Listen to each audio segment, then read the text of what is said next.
내일부터 사흘간 국회에서 대정부 질문이 진행됩니다.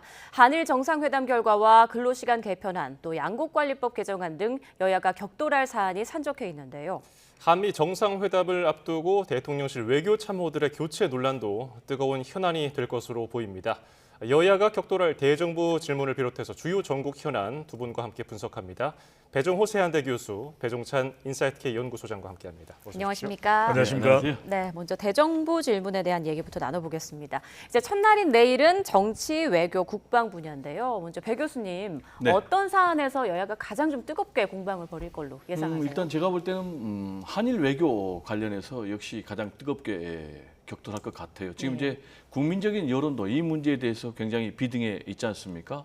전국적으로 퇴진 운동이 펼쳐지고 있는 이제 그런 상황, 그리고 또 후쿠시마 수산물 뭐 등등 관련해 가지고 뭐 삭발 투쟁까지 지금 펼쳐지고 있는 그런 상황이고, 지금 이제 국민적인 여론조사를 봐도 일단 부정평가가 한 60%, 긍정평가가 한 40%니까 한 20%포인트 정도 차이가 나기 때문에 야당 입장에서는 이 문제에 대해서 매우 강력하게, 특히 이제 아시겠지만 한일 정상회담 관련해 가지고 일본의 보도에 대해서 우리 정부가 좀 석연치 않은 그런 해명을 내놓고 있고, 또 그 과정에서 진실 공방이 펼쳐지고 있기 때문에 대정부 질문을 통해서 어떤 것이 과연 진실인지 민주당은 이제 굉장히 강도 높게 압박할 것으로 보여지고요.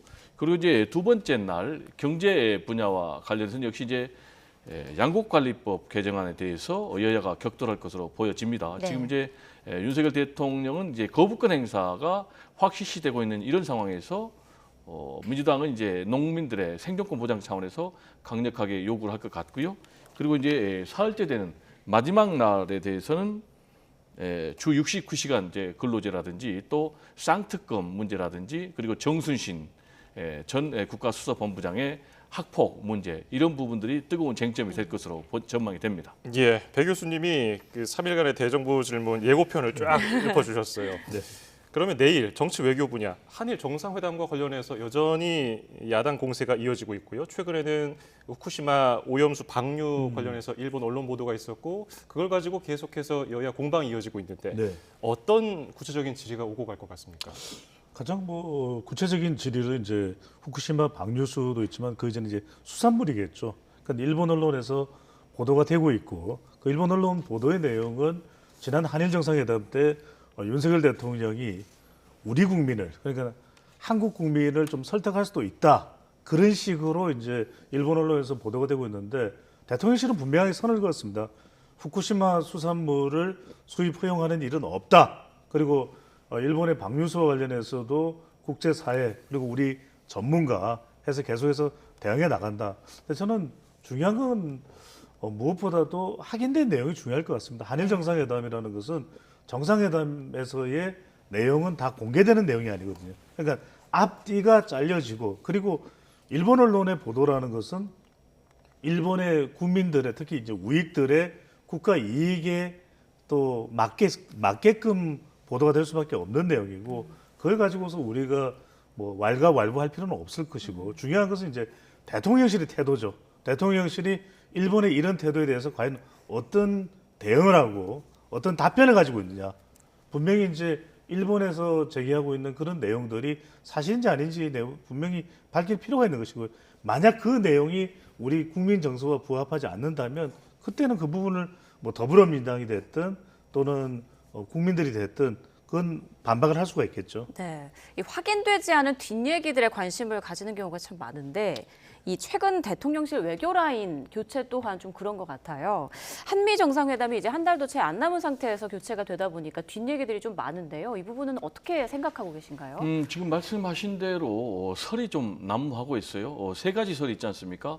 하나는 이제 보고 누락설이고, 네. 두 번째로는 김태호 1차장과의 알력설, 그리고 세 번째는 이제 김건희 여사 배우설인데, 과연 어느 것이 진실인지는 좀 알 수가 없어요. 그래서 계속해서 말씀하신 대로 설이 난무하고 있는 이런 상황인데, 이렇게 이제 설이 난무한 그 결정적인 이유는 일단 외교안보 사령탑이 한미 정상회담 한 달 남겨놓고 전격적으로 교체됐기 때문에 네. 그런 것 같고요. 특히 이제 교체가 사실상 경질 형식으로 됐지만은 본인이 이제 자진 사퇴 형식을 취했거든요. 근데 자진 사퇴의 변을 보면은 자신의 논란으로 인해서 외교 또 국정 운영에 부담이 되지 않아야 되겠다라고 밝혔단 말이에요. 그러면은 지금 김성한 전 국가안보실장을 둘러싸고 논란이 있었다라는 것을 당사자가 얘기를 했기 때문에 가장 신빙성 있는 설의 분석은 일단 김태우 1차장과의 알력설이 상당히 좀 설득력 있게 보이고요. 구체적으로 이제 알력의 배경은 외교 라인과 안보 라인이 충돌했다라는 분석이 있습니다. 예. 그러니까 전통적인 외교 라인에서는 일방적인 제3자 변제 방식은 좀 맞지 않다. 최소한 일본의 사과가 있든지 아니면은 전범 기업들의 배상 참여가 있어야 된다라는 의견을 얘기했지만은 아니다. 이건 과감하게 대승적 결단을 내려야 된다라는 것이 이제 김태우 1차장 중심으로 안보 라인에서 제기가 됐다고 그러고요. 그래서 이제 이런 설들이 계속 난무하고 있는 상황에서도 대통령실에서 지금 명확한 입장 발표를 하지 않고 있거든요.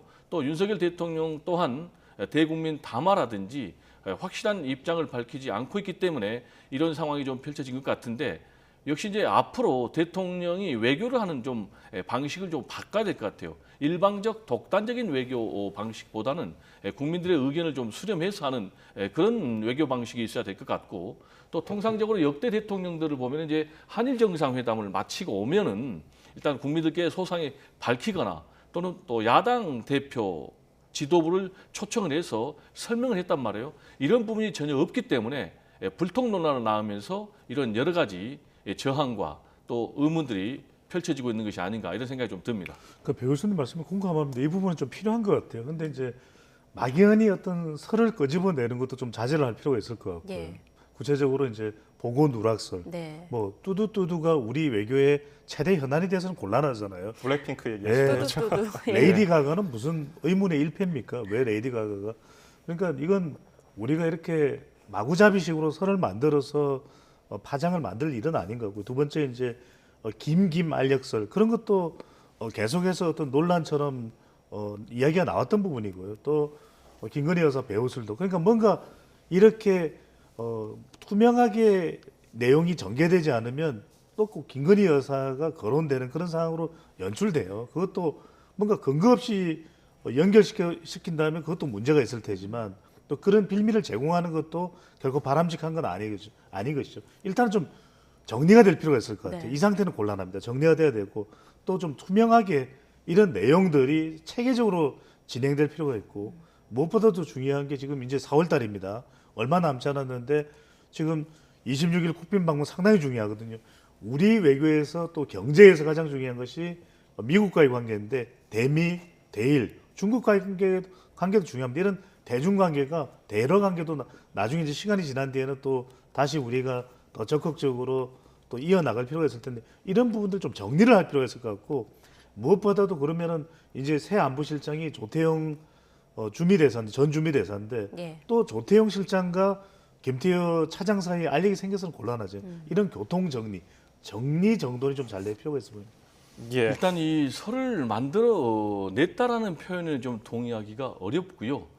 납득할 수 없는 이유를 가지고 사퇴를 하기 때문에 한미 정상회담 한 달 남겨놓고 외교안보 사령탑이 물러난다?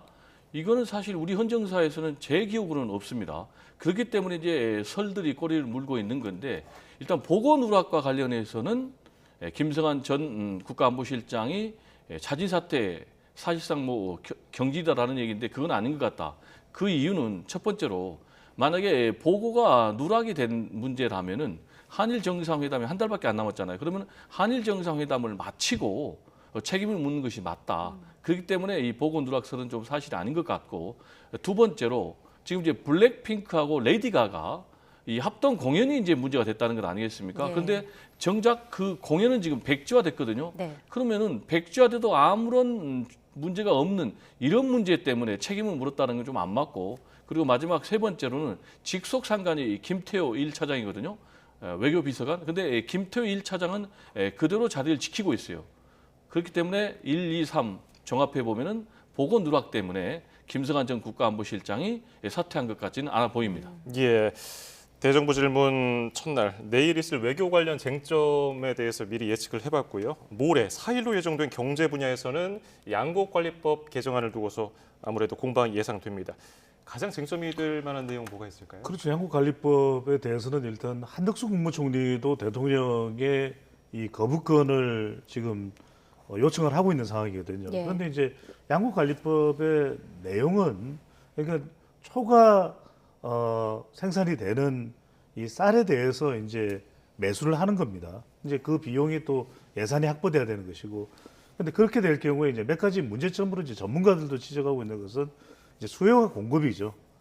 매수가 있으면 그만큼 이제 초과 공급되는 부분들을 더 안 하면 되는 건데 실제로도 지금도 그렇게 진행은 되고 있어요. 근데 이걸 이제 일정한 양 이상 되는 것을 계속 해 나가는 게 맞는 거냐, 네. 아니면은 수요와 공급을 조정하는 것이 맞는 거냐. 또 왜냐하면 쌀만 지금 쌀이 우리 시장에서의 주요 곡식이긴 하지만 쌀 주권도 중요하지만 다른 곡식도 있거든요. 그럼 밀과 콩은 재배하는 작물에 대한 형평성은 어떻게 되느냐. 쌀이 상대적으로 재배하기 쉽다면 이렇게 해서 그냥 정부가 사주기만 바라면 되는 거 아니냐라는 것도 지적되고 있는 부분이거든요. 그리고 이제 관리하는 비용도 상당히 들 수밖에 없는 것이고, 그래서 저는 좀 더 합리적인 쪽이 어디냐. 예. 그러니까 이른바 이 농민들의 인기를 얻고 그들의 마음을 얻는 것도 중요하지만 더 합리적인 경제 구조상에서 양국관리법을 판단할 필요가 있거든요. 근데 지금 현재 상태로라면은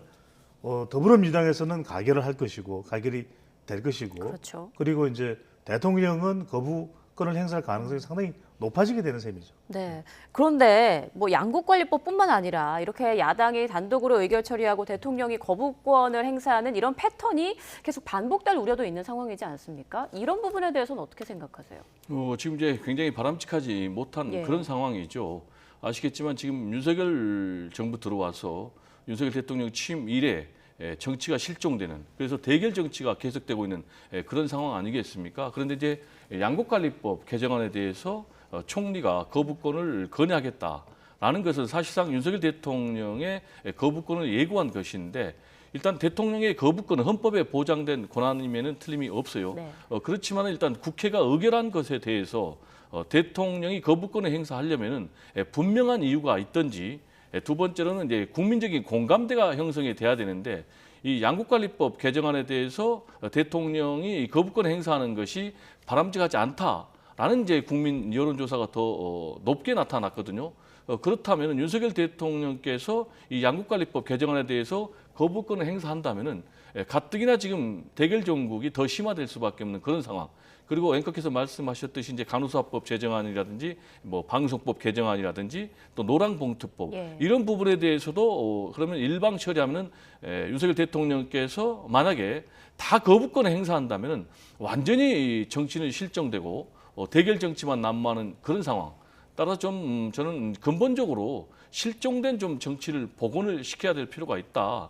그렇게 하기 위해서는 윤석열 대통령께서 좀 국정 운영 방식을 좀 바꿔야 된다. 역시 이제 가장 첫 번째로 해야 될 문제는 이재명 야당 대표를 좀 만나는 일부터 첫 단추를 다시 새롭게 시작을 해야 되는 것이 아닌가, 이런 생각이 좀 듭니다. 네. 저도 이제 윤석열 대통령이 민생을 위해서는 더불어민주당 이재명 대표 만날 필요가 있다고 봅니다. 근데 이제 이 사안들은 조금 다르게 우리가 접근할 필요가 있을 것 같아요. 그러니까 양국관리법을 무작정 여론조사 결과로만 한다. 그렇다면 양국과 무관한 국민들은 내용을 잘 몰라요.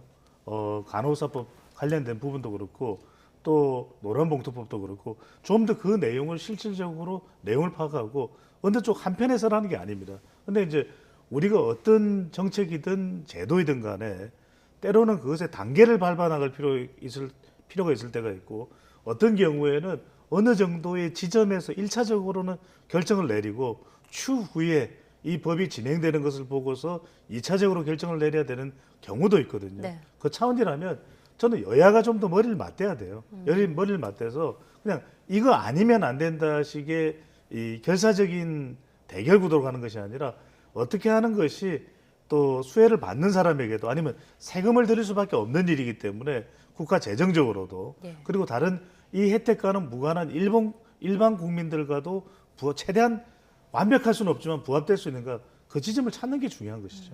예. 대정부 질문 마지막 날 교육사회 분야에서는 정부가 추진 중인 노동시간 개편안이 논란이 될 것으로 보이는데 특히 젊은 세대를 중심으로 여론이 좋지가 않아요. 어떤 부분이 쟁점이 될까요?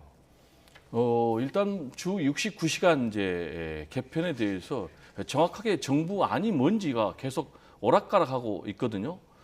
당초에 이제 지금 고용노동부에서 69시간제 개편을 얘기를 하니까 굉장히 말씀하신 대로 MZ 노조를 중심으로 해서 반발이 심하면서 또 윤석열 대통령의 지지율이 하락하니까 윤석열 대통령이 69시간제 개편에 대해서 좀 보완을 지시를 했고 예. 그 과정에서 또 대통령실에서 윤석열 대통령과 좀 다른 얘기를 하니까 정부와 대통령실 그리고 대통령의 입장이 다 다른 이런 양상. 그러다 보니까 과연 그러면 주 69시간제 개편에 대한 정부의 정확한 입장은 뭔가 이 부분에 대해서 대정부 질문에서 민주당 등 야당은 강력하게 정확한 입장을 요구를 할 것 같고요. 두 번째로는 철학이 뭔가에 대해서 좀 물어볼 것 같아요. 왜냐하면은 지금 전 세계의 사적인 흐름이 일과 그리고 휴식을 균형을 잡는 그런 쪽으로 가고 있거든요. 그렇게 하기 위해서 지금 일본 같은 경우는 주 4일 근무제가 시험적으로 지금 도입이 되고 있다고 그러고 우리나라 같은 경우도 지금 주 5일제가 정착이 됐는데 지금 야당에서는 주 4.5일제로 가자는 그런 상황 아니겠습니까? 이런 상황에서 뭐 주 69시간제 개편이라는 것은 그렇지 않아도 지금 우리 한국 같은 경우는 OECD 기준으로 보면은 최장 근로시간 국가란 말이에요. 독일이나 프랑스에 비교하면은 연 평균으로 해가지고 한 400~500시간 정도나 더 근무하는 그런 상황인데 과연 이런 부분이 윤석열 대통령이 확실한 노동에 대한 철학을 갖고 있는지 그리고 윤석열 정부의 노동 정책의 철학이 무엇인지 이런 부분에 대해서 좀 계속해서 야당에서는 문제 제기를 할 것으로 그렇게 예상이 됩니다. 네, 예, 말씀하시죠. 야당에서 문제 제기할 수 있다고 봅니다. 그런데 이제 더 중요한 것은 아쉽죠. 왜 69시간제 MZ 세대를 모르면서 MZ 파리를 했을까? 저는 이 정책이 69시간제 딱 나왔을 때 바로 소녀시대의 노래가 생각나더라고요. 뭡니까? 어리다고 놀리지 말아요. 소녀시대. 그러니까 소녀시대. 예. 근데 걸그룹 많이 소녀시대 나오네요. 노래 맞나요? 예. 네. 그런데 왜냐하면은 MZ 세대를 잘 알기가 참 어렵습니다. 네. 굉장히 개성도 다양하고 아마 우리 MZ 세대신 것 같은데, 그러니까 MZ 세대를 위해서는 MZ 세대 속으로 들어갈 수밖에 없거든요. 속으로 들어가서 그들을 이해하기 위한 노력을 한다면 첫 번째는 저는 시간에 집착하면 안 될 것 같아요. 왜냐하면 독일의 경우에도 48시간 탄력 시간제를 써도 그것이 완벽한 건 아니거든요. 그러니까 52시간제도 완벽한 게 아니에요. 그것도 보완될 필요가 있는 것이고 69시간제는 더할 나위가 없는 것이고, 그다음에 중요한 것은 시간에 집착할 것이 아니라 어떤 논의를 하는 것이 MZ세대에 가장 만족감을 줄 수 있을까. 그걸 국회 다수당인 더불어민주당도 참여를 해야 되겠죠. 그리고 정부도 더 많은 적극적인 그런 대화를 나눠야 되겠고, 그걸 통해서 지금 더 중요한 것은 MZ세대들 이야기를 나눠보면 직장 갑질, 그다음에 중소기업은 너무나 열악하거든요. 그런 환경의 절대적인 개선, 그다음에 산업재해가 여전히 산업 안전에 대해서는 끊임없이 MZ세대는 위태롭다는 이야기를 하고 있습니다. 그런 걸 보완한 제도를 꺼내놓아서 여야 간이 대결이 아니라 예. 자, MZ세대 우리 2030 후배들을 위해서 이런 제도 우리가 마련해 왔어요. 그걸 꺼내놓을 때 그 진정성이 전달되는 것이겠죠. 이건 어떤가요? 국민의힘에서 노동자의 자유로운 장기 휴가 사용 입법을 추진하겠다. 이건 어느 정도 좀 호응이 있을 거라고 예상하세요? 자, 이때 나오는 BGM도 마찬가지일 겁니다. 예. 어리다고 놀리지 마. 아니, 그냥 뭐냐면 네. 환경이 중요한데 법을 만들어놔도 휴가 마음대로 갈 수 있습니까? 실질적으로 못 안 가요. 되죠. 예. 저 같은 사람은 휴가 못 가요. 우리 배종호 교수님 휴가 안 갑니다. 그러니까 중요한 것은 이런 제도가 아니라 실제 현장을 봐야 됩니다. 네. 그래서 과연 왜 MZ세대가 휴가를 못 가는 상황일까? 이걸 이해한 답변을 내놓아야 되는 것이겠죠. 지금 이제 현실적으로 아까 말씀드린 대로 OECD 국가 가운데 최장시간 근로에 시달리고 있는 한국 노동자들이 자유롭게 지금 연차 휴가를 쓸 수가 있겠습니까? 대부분 연차 휴가를 자유롭게 쓰지 못하고요. 그리고 또 엠브레인 퍼블릭이 여론조사를 해봤더니 직장인 3명 가운데 1명은 공짜로 야근을 한다고 그래요. 이런 상황에서 주 69시간제 개편하면은 결국은 노동자들이 장기간 더 노동에 시달릴 수밖에 없는 그런 결과로 이어지지 않을까 좀 우려가 됩니다. 예. 자, 노동시간 개편제에 대한 보완 대책 수정 보완 내용까지 이렇게 분석을 해주셨고요. 다음 소식 넘어가 보겠습니다. 윤석열 대통령이 어제 대구를 찾았습니다. 어제는 프로야구가 올해 시즌 개막한 날이었죠. 그래서 시구도 하고 대구 서문시장도 찾았습니다. 화면 함께 보시겠습니다. 다시 대한민국 새로운 국민의 나라를 만들기 위해 발이 닳도록 뛰겠습니다. 여러분 곁에 늘 함께 하겠습니다. 예, 윤 대통령이 4월을 민생 행보로 시작했습니다. 특히 대구 서문시장 하면은 이제 대선 기간에 많이 후보 신분으로 갔었고요. 벌써 6번째 방문이라고 하는데 이런 움직임은 어떻게 평가하시는지요? 뭐 이른바 서문사랑이죠. 근데 이제 뭐 그만큼 대통령의 적극적인 행보 또 대구에서 지지층으로부터 박수도 받을 수 있고 결집도 될 수 있는데 뭐 TK는 대통령의 핵심 지역 기반이라는 건 누구도 다 알 겁니다. 네. 누구나 다 알 겁니다. 그렇다면 역발상으로 윤석열 대통령이 지금 프로야구 개막 전에 광주구장을 갔더라면 또 많은 대전 시민들이 좋아하는 하나 이글스를 가서 응원했더라면 어땠을까 하는 생각이 들거든요. 그러니까 항상 지지율이라는 것은 대통령의 지지율은 역발상에서 오는 겁니다.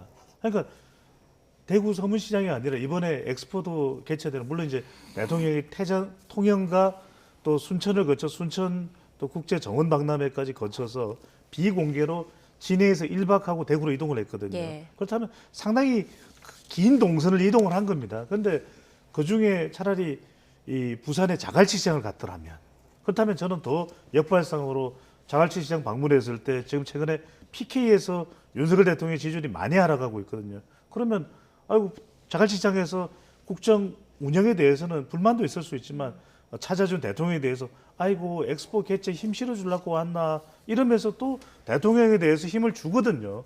조금 그런 지역의 배분을 좀 더 역발상적으로 균형적으로 하면 어떨까 하는 생각이 드는 거죠. TK에서 지지율 많이 빠졌다고 말씀하셨는데 그럼 PK에서, 네. PK에서 네. 이번 대구 방문으로 지지율 반등 효과 좀 있을 거라고 보세요? 살짝 있겠죠. 그래서 저는 이제 어떤 예상되는 걸 갔을 때는 큰 변화가 없거든. 뭔가 파격적인 게 있었을 때 대통령의 지지율에도 분명히 큰 변화가 있을 수 있기 때문에 저는 그런 지역 방문의 파격도 시도해 봄직하다라는 조언을 하고 싶습니다. 네, 배 교수님께서는 대통령 최근 지지율 어떻게 보고 계세요? 일단 최근 윤석열 대통령의 지지율이 갤럽 기준으로 하면 이제 30%까지 하락을 했지 않습니까? 네. 이런 양상이 만약에 계속 이어진다면 반등 없이 결국 30% 선이 무너지고 지난번 24% 최저치를 향할 가능성도 완전히 배제할 수 없는 이런 상황인데 역시 이런 위기 상황에서 윤석열 대통령이 대구 서문시장을 또 찾았다고 봅니다. 대구 서문시장을 찾은 결정적인 이유는 역시 이제 보수의 심장 아니겠습니까? 그래서 보수의 지지층을 다시 결집시켜서 지지율 반등으로 이어가겠다라는 것으로 해석이 되는데 당분간 잠깐 반짝 반등은 있을 수가 있어요. 그러나 이런 패턴이 계속되는 것은 굉장히 위험하다라고 봅니다. 실제로 지금 윤석열 대통령의 멘토라고 할 수 있는 심평 변호사가 위험하다. 왜냐하면은 전통적인 자지치기층에만 매달리고 있다. 대체적으로 보면은 보수가 3, 또 진보가 3, 한 중도가 한 4 정도 되는데 결국 이제 총선에서 승리하기 위해서는 국민의힘도 그러고 민주당도 그러고 이 40%에 해당하는 중도 표심을 잡아야 되는데 윤석열 대통령의 패턴을 보면은 계속해서 보수 지지층 결집에만 힘을 쓰고 있다. 그러다 보면 이제 중도층이 멀어지고 그러다 보면 결국 이제 내년 총선에 패배하고 내년 총선에 패배하면은 완전히 실패한 대통령으로 갈 가능성이 있기 때문에 중도 표심을 잡는데 중도 외연으로 확장하는데 방점을 둬야 된다라는 얘기를 하는데 저는 이 부분에 대해서 상당히 좀 공감하고요. 그렇게 하기 위해서는 지금까지의 국정 운영 패턴, 뭐 야당 때리기, 전 정권 때리기 또는 뭐 노조 때리기 이런 대결주의적인 그런 국정 운영보다는 일단 야당 대표를 좀 만나고 또 북한에도 좀 화해 손짓을 하고 이런 좀 통합과 화해, 안정 이런 식의 국정 운영을 펼쳐나갈 필요가 있지 않나라는 생각이 좀 듭니다. 예, 윤석열 대통령이 대구를 찾은 데 발맞춰서 국민의힘 김기현 대표도 부울경 지역, 부산, 울산, 경남 지역을 돌았는데 부산 엑스포 개최지도 갔고요. 예. 자신의 선거 캠프 지역구 찾아는 지역 행보는 어떻게 보세요? 역시 당 지지율도 올리기 위한 그런 수순으로 보세요? 그렇죠. 그걸 위해서 가겠죠. 그리고 뭐 도움이 전혀 안 된다고 할 수는 없겠죠. 참 근데 김기현 대표는 갑갑할 겁니다. 왜? 윤석열 대통령 지금 단일 대우가 만들어진 지난 전당대회 성격상 본인의 존재감이 별로 뿜뿜하지 않거든요. 예. 이럴 때 우리 같은 지지율을 변동시킬 때는 그중에 3P 현상이라는 게 있습니다. 데이터를 분석해 보면 첫 번째는 이제 이념을 움직일 수 있는데 그러면 갑자기 보수 성향을 또 중도 쪽으로 옮겨가기는 어려울 테고 필로소피 이념이고 또 하나는 팔러시 이제 정책일 테고 마지막에가 이제 피플 사람인데 그러면 천하람 전남 순천과 위원장의 팔을 붙든다고 지지율이 올라가 그러지는 않을 거예요. 또 갑자기 이준석 전 대표에게 뭐 술이나 맥주나 한잔 할까 이런다고 해서 지지율이 변하지는 않을 거예요. 중요한 건 저는 지금 김기현 대표가 할 수 있는 것은 정책일 것 같아요. 뭔가 좀 파격적인 정책. 집권 여당이면은 적어도 이 정도 정책. 그래 우리 MZ 세대나 요즘 경제로 고통받고 있는 우리 국민들이 통신비 부담이 너무 크다. 근데 지난달에 쓰지도 않을 30기가를 뭐 선물 받았나요 우리가요? 쓰지도 않았어요. 근데 30기가를 가입자 만 19세 이상에게 무제한으로 줬다면 무제한 숫자에게 줬다면 그건 데이터가 그만큼 비용이 안 나온다는 이야기도 될 수 있는 거 아니겠습니까? 이런 좀 파격적인 어떤 정책, 좀 수질, 물을 마셨을 때 물맛이 이상하다. 그럼 국민들 건강과도 직결되거든요. 그럼 수질을 개선할 수 있는 획기적인 방안. 그러니까 그런 걸 꺼내 놓을 때 국민들이 아 그래도 집권 여당은 좀 다르구나 이런 생각을 할 텐데 그렇지 못하다면 그냥 단순히 다니는 발품만으로는 그것만으로는 충분하지가 않겠죠. 일단 정책으로 승부를 해야 당 지지율이 올라갈 것이다라는 말씀인데 지금 민주당 상황이 사실 좀 시끄럽잖아요. 당내 갈등도 있고 그리고 이재명 당대표의 리스크도 있고 그럼에도 불구하고 국민의힘이 그 반사 이익을 얻지 못하는 이유 어떻게 분석하세요? 한마디로 저는 국민의힘이 전혀 존재감이 없다라는 얘기를 좀 드리고 싶어요. 존재감이 없다라는 얘기는 지금 국민의힘의 김기현 대표의 자기 목소리, 자기 색깔이 있습니까? 지금 이제 국민의힘 지도부를 보면요, 완전히 친윤 일색으로 돼 있거든요. 예. 실제로 뭐 100% 당원 투표로 지금 이제 당헌 당규가 개정이 돼가지고 당 지도부가 친윤 일색으로 선출됐지 않습니까? 그 이후에 당직 개편을 했는데 이 또한 다 친윤 일색으로 돼 있단 말이에요. 그러다 보니까 당이 결과적으로 용산 대통령실의 뭐 여의도 출장소 같은 그런 모습으로 전락을 했단 말이에요. 실제로 보면은 뭐 이번에 한일 굴욕적인 정상 회담과 관련해서 그 전에 윤석열 대통령의 제3자 변제 방식이 나왔지 않습니까? 이런 부분에 대해서도 확실하게 국민의힘에서 자기 목소리를 내줘야 되는 거예요. 국민 입장에서. 그리고 후쿠시마 수산물 관련해서도 국민의힘이 확실하게 국민 입장에서 목소리를 내줘야 되는데 지금 국민들의 정당한 여론 또 민주당의 정당한 지적에 대해서도 무슨 괴담을 떠드느냐라는 식으로 지금 무찌르고 있거든요. 이렇게 될 경우에는 상당히 좀 위험한 상황으로 갈 수밖에 없다. 실제로 그러다 보니까 최근에 갤럽 여론조사를 보면은 20대에서도 국민의힘이 민주당의 26대 23으로 뒤지고요. 중도에서는 34대 24로 무려 10%포인트가 뒤집니다. 그리고 경기 인천에서는 36대 31로 지금 5%포인트가 뒤지거든요. 그러면 현재 이 여론조사 결과로만 가지고 총선을 치른다. 그러면 국민의힘은 참패를 할 수밖에 없는 것이죠. 따라서 제가 볼 때는 이 상태가 계속되면은 김기현 대표가 임기를 꼭 채운다라는 그런 보장이 없어요. 지금 벌써 언론에서는 김기현 대표가 시험대 위에 올라섰다라는 이제 그런 얘기가 나오거든요. 네. 따라서 확실한 좀 자기 목소리를 낼 필요가 있다. 그리고 자기 목소리는 역시 국민들의 여론을 대변하고 그리고 대결의 정치를 더 심화시키기보다는 좀 화합의 정치로 바꾸는 그런 물꼬를 틀 필요가 있다라는 얘기를 강조하고 싶습니다. 아니 근데 민주당도 50% 100%거든요. 그러면 지금 한국 갤럽에서 발표한 조사 결과를 보면 대통령 지지율은 4%포인트나 내려가고 예.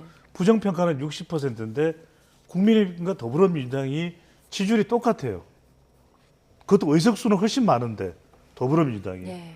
그럼 더불어민주당은 왜 반사이익을 못 얻고 있는 거죠? 아니 대통령 지지율의 부정평가, 국정 운영에 대한 부정평가가 60%나 되면 그중에 3분의 2만 가져와도 40%잖아요. 그러니까 부정평가에 3분의 2도 못 가져오는 그런 상황이다라는 것은 어디에 문제가 있을까? 많은 사람들은 그렇게 이야기합니다. 이재명 대표의 이 리스크 때문에. 저는 그것만은 아닌 것 같아요. 더불어민주당도 무기력한 겁니다. 더불어민주당은 뭐 하고 있습니까? 이재명 대표는 이재명 대표 건이고 더불어민주당도 거대 공룡정당이잖아요. 예. 그럼 뭔가 그러면은 모든 일을 정부가 해야 됩니까? 정부만 해야 됩니까? 더불어민주당도 민생에 대해서 파격적인 걸 꺼내놔야죠. 그래야 더 많은 점수를 얻어낼 수 있는 거죠. 이렇게 국민의힘과 대통령 지지율이 미끄럼탈 때 왜 민주당의 지지율은 더 올라가지 않는지 반사이익조차 얻지 못하는지도 반성해야 되는 거죠. 짧게 얘기하면요. 더불어민주당의 지지율하고 국민의힘의 지지율하고 갤럽 여론조사 똑같다라는 건 사실이고요. 그리고 더불어민주당도 잘해야 된다라는 얘기도 저는 공감을 합니다. 근데 최근에 여론조사 추이를 보면은 국민의힘의 지지율이 계속해서 하락해서 지금 민주당과 동률로 나왔고 갤럽 같은 경우 리얼미터 같은 경우는 다시 이제 역전이 된 이런 상황. 그래서 최근에 여론조사 추세를 보면은 국민의힘의 지지율이 크게 하락하면서 역전을 당하거나 동률인 그런 상황이다라는 상황을 말씀을 드립니다. 예. 자, 짧게 말씀드리면 제발 저는 이랬으면 좋겠어요. 유리한 지지율만 이야기 안 했으면 좋겠어요. MBS 4개 여론조사 기관은 또 국민의힘이 오차 범위 내지만 더불어민주당보다 앞서거든요. 저는 지지율은 있는 그대로 겸허하게 받아들이면 되죠. 예. 예. 자, 이제 시간이 얼마 남지 않았는데 여야 국민의힘과 민주당이 새로운 원내대표 선출을 앞두고 있습니다. 예. 양당 모두요. 먼저 국민의힘 4선 김학용 의원, 3선 윤재옥 의원. 공통점은 둘 다 친윤이라는 점이고요. 어느 후보가 좀 적합하다고 보세요? 뭐 저는 뭐 우세를 딱 단정적으로 얘기를 하라고 말씀을 하면 이 예. 김학용 의원이 우세할 것으로 그렇게 전망이 됩니다. 예. 그 이유는 이제 핵심 변수가 두 가지 아니겠습니까? 윤심이 어디에 있느냐라는 것하고 그리고 또 지역 안배 이 두 가지인데 지금 대체적으로 전해지기는 윤심도 김학용 의원에게 쏠려 있다. 그리고 지역 안배와 관련해서 지금 대표도 PK 그리고 정책위 의장도 PK인데 지금 윤재욱 의원 같은 경우 TK 아니겠습니까? 그러면 당 지도부가 모두 영남 일색이니까 특히 이제 총선에서 승리하기 위해서는 수도권 역할론이 굉장히 중요한데 그런 의미에서 김학용 의원이 저는 우세하지 않을까 이렇게 전망이 됩니다. 저는 짧게만 말씀드리면 될 것 같아요. 지난주에 우리가 베베브라더스 배윤지라 그랬거든요. 네네. 베베브라더스 배윤지, 윤이 윤심, 지가 지역인데 PK, TK 쪽은 지지 기반인데 총선을 생각하면 수도권이 중요할 수밖에 없거든요. 그래서 윤지, 윤심과 지역을 고려할 때 김학용 쪽에 무게가 실린다라는 말씀을 드리겠습니다. 네, 민주당 원내대표는 어떻게 보세요? 지금 많은 인물들이 이름이 거론되고 있는데 어느 인물이 좀 적합하다고 보시는지요? 지금 상황에서? 뭐 특정 인물을 거론하면은 이제 막 시작하는데 좀 여러분들이 서운할 것 같고 예. 일단 세 가지가 가장 중요한 포인트 네. 같아요. 하나는 당내 통합. 현재 그렇죠. 지금 뭐 친명 비명 간의 갈등이 굉장히 심각한 상황 아니겠습니까? 따라서 친명과 비명을 모두 포용할 수 있는 그런 인물이 가장 중요한 첫 번째 요건인 것 같고요. 두 번째로는 총선 승리입니다. 민주당 같은 경우는 과연 누구를 원내 대표로 뽑아야만이 총선에서 승리할 수 있을 것인가. 이게 이제 의원들 입장에서는 바로 자신의 문제가 되기 때문에 총선에서 승리할 수 있는 전국적인 지명도, 영향이 있는 인물이 누군가를 볼 것 같고요. 그리고 이제 세 번째로는 역시 대여 투쟁력과 동시에 협상력을 누가 갖고 있는가. 지금 전방위적으로 검찰이 수사를 하고 있지 않습니까? 예. 그래서 야당 탄압을 받고 있다라고 지금 민주당이 주장하고 있는 그런 상황이기 때문에 이 세 가지를 봐야 되는데 지금 여론조사를 보면은 김두관 의원이 지금 뭐 미디어 토마토 같은 경우 보면은 35%로 압도적 1위, 2위가 홍익표 8%, 그리고 3위가 지금 박강원 의원 4% 이렇게 나오는 이런 상황이니까 과연 이제 의원들이 선택을 하겠지만 당원들의 이런 여론조사를 완전히 무시할 수 있을까라는 부분도 좀 앞으로 눈여겨볼 대목이 아닌가 생각이 됩니다. 민심은 천심, 천심은 민심 그러거든요. 저는 국민의힘과 더불어민주당 모두 킴킴으로 가겠습니다. 김학용, 김두관. 김두관 여론조사도 그렇지만 김두관 의원이 그만큼 PK 지역에 지금 지역구를 두고 있고 또 경남지사도 여기면서 상당히 신화적인 인물이고 수도권은 또 더군다나 의원 수가 많이 있거든요. 그렇다면 저는 친명이 아니라 정말 여론이 원하는 파격적인 그런 선택을 했을 때 이재명 대표에게도 더불어민주당에게 더 보탬이 되기 때문에 김두관 의원이 상당히 괜찮지 않을까라는 의견을 드려봅니다. 예, 의원들의 선택을 받는 원내대표 누가 될지 또 지켜보겠습니다. 자, 정치권 소식 배종호 세한대 교수, 배종찬 인사이트K 연구소장이었습니다. 두 분 고맙습니다. 고맙습니다. 감사합니다. 감사합니다.